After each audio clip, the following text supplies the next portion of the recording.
Vincent's elbow pulverized the Nausicaan warrior's ribcage, fragments of bone shredding its 3 lungs, proving to these arrogant lizards the raw, destructive power packed inside humans, the deceptively small creatures mocked as space orcs. The 35-year-old mercenary and ex-marine had expected resistance when the Draconain Empire hired him to train their soldiers in close-quarters combat. But he didn't expect such open disdain from his liaison Antares, a massively muscled 7-foot reptilian brute with green scales and piercing yellow eyes, who sneered that weakling humans lacked the discipline of a true warrior race. Vincent merely smirked at the slight. Actions spoke louder than words, especially the crack of shattered bones. The Draconain Empire needed him, whether they admitted it or not. These proud Nausicaan warriors, dominant in the Empire, were losing a war against the ruthless insectoid Zorgons. Zorgon swarms were simply overwhelming the Nausicans through sheer numbers and unconventional tactics. If Vincent couldn't whip the Nausicans into shape fast and teach them to fight dirty like humans did, then the Draconain Empire would fall, and trillions would perish under Zorgon rule. Not on Vincent's watch. He would drag the Nausicans kicking and screaming to victory, even if he had to break every bone in their scaly hides to do it. Time to show these aliens what a human space orc could really do. Vincent cracked his knuckles as he sized up the 20 elite Nausicaan warriors assembled before him. They were the best of the best, hand-picked by Antares for their exceptional combat prowess. But Vincent knew that raw skill alone would not be enough against the Zorgons' unconventional tactics. The training facility was state-of-the-art, equipped with advanced holographic simulations and gravity manipulators that could recreate any combat scenario imaginable. Vincent would put the Nausicans through the ringer, teaching them to fight like humans. He started by assessing their strengths and weaknesses. The Nausicans were physically imposing, with their hulking frames and natural armor. They excelled in brute force and aggression. However, Vincent quickly realized that they lacked flexibility and adaptability in their fighting style. They were too rigid, too predictable. To demonstrate the effectiveness of human techniques, Vincent stepped into the sparring ring and motioned for the nearest Nausicaan to attack. The warrior, a massive brute with a scarred hide named Cravox, charged forward with a roar, swinging his fists in a powerful arc. Vincent sidestepped the blow with ease, using Cravox's own momentum against him. He grabbed the Nausicaa's arm and twisted, applying a perfect Brazilian jiu-jitsu lock that brought Cravox to his knees. The other Nausicans watched in stunned silence as Vincent effortlessly subdued their comrade. "This is Krav Maga," Vincent explained, releasing Cravox from the hold. "A human fighting style that emphasizes speed, leverage, and targeting weak points. You don't always need to overpower your opponent. Sometimes it's about being smarter and more efficient." Cravox rose to his feet, his yellow eyes blazing with humiliation and rage. "Our traditional methods have served us well for centuries," he snarled. "We don't need your weak human tricks." Vincent smirked. "Then come at me again, big guy. Let's see how well your traditional methods hold up." Over the next few hours, Vincent systematically dismantled each of the Nausicaan warriors in turn, using a variety of human martial arts techniques. Some, like Cravox, resisted his teachings, clinging stubbornly to their old ways. But as Vincent consistently outmaneuvered and defeated them, they began to grudgingly respect his skills. From the sidelines, Antares watched the sparring matches with a mix of surprise and grudging admiration. He had not expected the human to be such a formidable fighter, able to hold his own against the strongest Nausicaan warriors. Perhaps there was something to these human techniques after all. As the weeks passed, Vincent's students slowly started to incorporate human fighting styles into their own, becoming more versatile and unpredictable in combat. They learned to rely less on brute strength and more on speed, precision, and adaptability. But not everyone was happy with the human's influence. A group of traditionalist Nausicaan officers, led by a high-ranking general named Zorgax, openly expressed their disapproval of Vincent's teachings. Zorgax saw the human as a threat to Nausicaan culture and military doctrine. and he made no secret of his desire to see Vincent removed from his position. As Vincent continued to train his students, he became increasingly aware of the growing political pressure against him. He knew that a confrontation with Zorgax was inevitable, but he refused to back down. The fate of the Draconain Empire depended on his success, and he would not let anyone stand in his way. The tension between Vincent and Zorgax reached a boiling point when the general issued a formal challenge for the right of dominance, a traditional Nausicaan duel fought with melee weapons and hand-to-hand combat. The challenge was broadcast across the Draconain Empire, captivating the attention of both Nausicaan citizens and other alien species. Despite Antares' warnings about Zorgax's fearsome reputation, Vincent accepted the challenge without hesitation. He understood the significance of this moment. The outcome of the duel would not only determine his own fate, but also the future of human-Nausicaan relations. The duel took place in a colossal arena, its stands packed with thousands of spectators, eager to witness the historic event.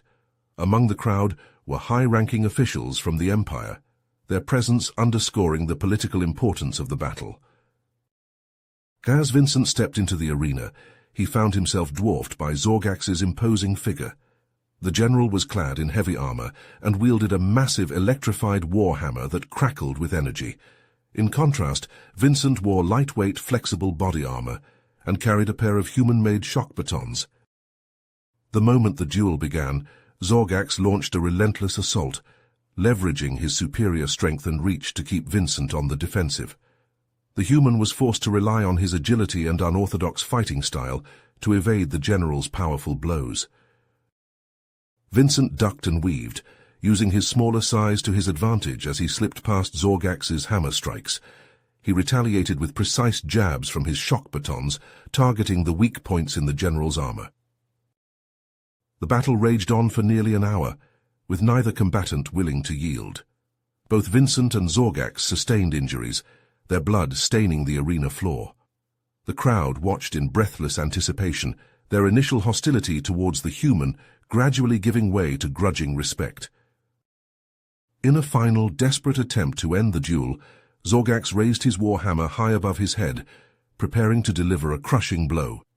But Vincent, anticipating the move, sidestepped at the last moment, causing the general to overextend himself. Seizing the opportunity, Vincent struck Zorgax's wrist with a well-aimed shock baton strike, forcing him to drop his weapon. In a blur of motion, the human closed the distance between them, grappling with the general and applying a submission hold he had learned during his years of martial arts training.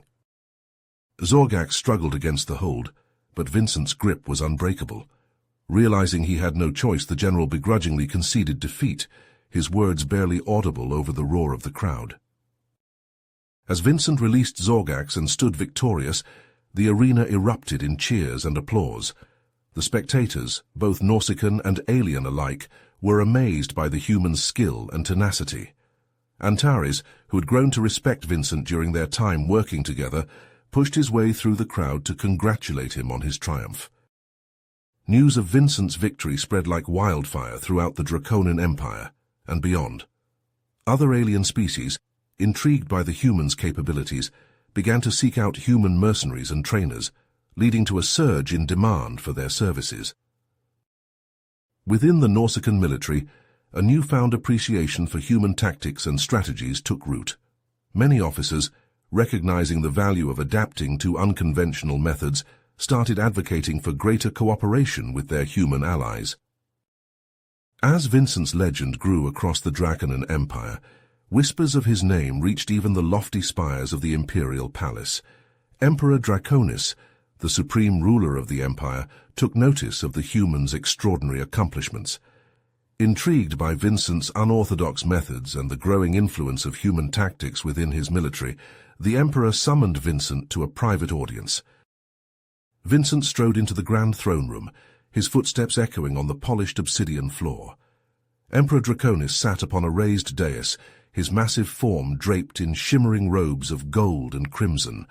The emperor's reptilian eyes, ancient and calculating, fixed upon Vincent as he approached. "Vincent the human warrior, Draconis rumbled, his voice a deep baritone. "Your reputation precedes you. I have heard much of your exploits and the impact you have had on my soldiers." Vincent bowed his head respectfully. "I am honored, Your Imperial Majesty. I have simply done my best to serve the Empire and its people." The Emperor leaned forward, his clawed hands gripping the armrests of his throne. "Your best has been most impressive, so much so that I have a proposition for you. I am planning a decisive offensive against the Zorgons, one that will strike at the very heart of their command structure. I want you to serve as a strategic advisor, to help plan and execute this critical mission." Vincent's eyes widened at the magnitude of the offer. "I am humbled by your trust, Your Majesty. I accept this responsibility and will do everything in my power to ensure the Empire's victory." The Emperor nodded, a hint of a smile playing at the corners of his mouth. "Excellent. You will have access to our most sensitive military information and will work closely with Antares and our top strategists. Together, you will devise a plan to eliminate the Zorgon Queen and her top generals." Over the next several weeks, Vincent immersed himself in the planning process. He pored over intelligence reports, studied the Zorgon's defenses, and consulted with Antares and the Nausicaan strategists. Together, they crafted a daring plan that involved a two-pronged assault. The bulk of the Empire's forces would engage the Zorgons in a massive space battle, drawing their attention and resources away from their homeworld. Meanwhile, a small elite strike team led by Vincent himself would covertly infiltrate the Zorgons' heavily fortified planet, making their way to the Queen's underground palace. Vincent handpicked the members of his strike team, selecting his most talented and loyal Nausicaan students, including Kravox, who had become one of his most dedicated followers. He also recruited a number of human mercenaries, each with their own unique skill set and combat experience. As the day of the offensive arrived, Vincent and his team boarded a stealth ship and set course for the Zorgon homeworld. They landed in a remote mountainous region, far from the enemy's main defenses. The planet's surface was a nightmarish landscape of jagged rocks, toxic pools, and twisted alien vegetation. The team moved swiftly and silently, navigating through the treacherous terrain and evading the Zorgon patrols. They used their advanced training and unconventional tactics to outmaneuver the enemy, slipping past their defenses and making their way deeper into the heart of the Zorgon territory. As they approached the Queen's underground palace, the resistance intensified. Swarms of Zorgon warriors, their insectoid bodies bristling with weapons, poured out to meet them. Vincent and his team engaged in fierce close-quarters combat, their shock batons and pulse rifles flashing in the dim light. The battle was brutal and bloody, with casualties on both sides. But Vincent's team, with their superior training and unconventional tactics, managed to push forward, carving a path through the Zorgon's elite guards. Finally, they breached the Queen's chambers, a vast cavernous space filled with pulsing organic structures and flickering bioluminescent light. The Queen's personal guardians, towering insectoid warriors, armed with crackling energy blades, charged forward to meet them. Vincent and his remaining team members fought with desperate fury, their weapons flashing and their armor sparking as they clashed with the Guardians. In the midst of the chaos, Vincent caught sight of the Queen herself, a monstrous, chitinous creature with multiple limbs and glowing, multifaceted eyes. The Queen fixed her gaze upon Vincent, and he felt a sudden, overwhelming pressure on his mind. The Queen was attempting to dominate his will, to crush his resistance with her powerful psychic abilities. Vincent gritted his teeth and pushed back against the psychic assault, his own mental defenses straining under the onslaught. Around him, his team members fought on, engaging the Queen's guardians in a desperate final stand. Vincent's mind strained against the Queen's psychic assault, pain searing through every neuron as she tried to crush his will. His team fought around him, Nausicaan and human warriors battling the elite Zorgon guardians in brutal hand-to-hand combat. Through gritted teeth, Vincent snarled at the Queen. "You'll never break me, you fucking bug!" The Queen's multifaceted eyes glittered with malice. "Foolish human, Your resistance is futile. You cannot hope to match my... Vincent's hand shot to his belt, ripping free a small metallic device. The Queen recoiled, mandibles clicking in alarm. If I'm going down, I'm taking you with me. Vincent's thumb hovered over the detonator button. This is gonna sting. He pressed the button. The world erupted in fire and shrapnel.